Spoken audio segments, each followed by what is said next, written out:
ایک بادشاہ راستہ بھٹک کر کسی ویرانے میں پہنچ گیا۔ وہاں ایک جھونپڑی تھی۔ اس جھونپڑی میں رہنے والے شخص نے بادشاہ کی بڑی خدمت کی۔ وہ غریب جانتا بھی نہیں تھا کہ یہ بادشاہ ہے۔ مسافر سمجھ کر خدمت کی۔ بادشاہ بہت خوش ہوا۔ جب جانے لگا تو اس نے اپنی انگلی سے انگوٹھی اتاری اور کہا کہ تم مجھے نہیں جانتے ہو، میں بادشاہ ہوں۔ یہ انگوٹھی اپنے پاس رکھو، جب بھی کوئی ضرورت پیش ہو ہمارے محل میں آ جانا۔ دروازے پر جو دربان ہوگا اسے یہ انگوٹھی دکھا دینا۔ ہم کسی بھی حالت میں ہوں گے آپ کی وہ ہم سے ملاقات کرا دے گا۔ بادشاہ چلا گیا۔ کچھ دن کے بعد اس کو کوئی ضرورت پیش آ گئی تو وہ دیہاتی بڑے میاں محل کے دروازے پر پہنچے۔ کہا بادشاہ سے ملنا ہے۔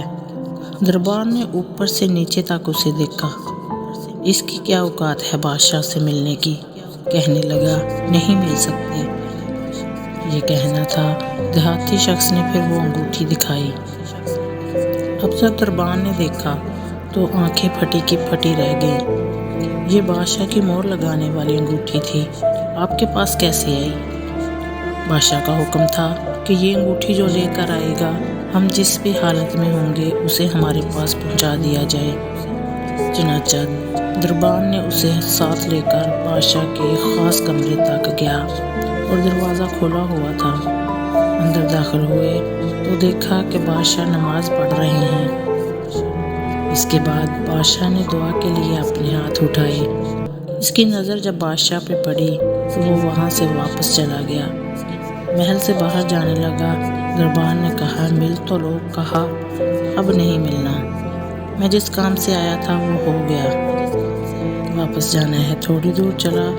جب بادشاہ دعا سے فارغ ہو گیا تو دربار نے کہا کہ ایسا آدمی آیا تھا، جہاں تک آیا پھر واپس جانے لگا۔ بادشاہ نے کہا فوراً لے کر آؤ اسے، وہ ہمارے محسن ہیں۔ بادشاہ نے کہا آئے تو ہو، ملے بغیر ایسے کیسے چل دیے؟ اس نے کہا کہ بادشاہ سلامت، اصل بات یہ ہے کہ آپ نے کہا تھا کہ کوئی ضرورت پیش آئے تو آ جانا، ہم ضرورت پوری کر دیں گے۔ مجھے ضرورت پیش آئی، میں آیا اور آ کر دیکھا کہ آپ بھی کسی سے مانگ رہے ہیں، تو میرے دل میں یہ خیال آیا کہ بادشاہ جس سے مانگ رہا ہے کیوں نہ میں بھی اسی سے مانگوں۔ ہمیں جب کوئی ضرورت ہو، بڑی ہو یا چھوٹی ہو، اس کا سوال صرف اللہ پاک سے کیا جائے، وہی ایک در ہے جہاں مانگی ہوئی مراد ملتی ہے۔ بے شک دوستو،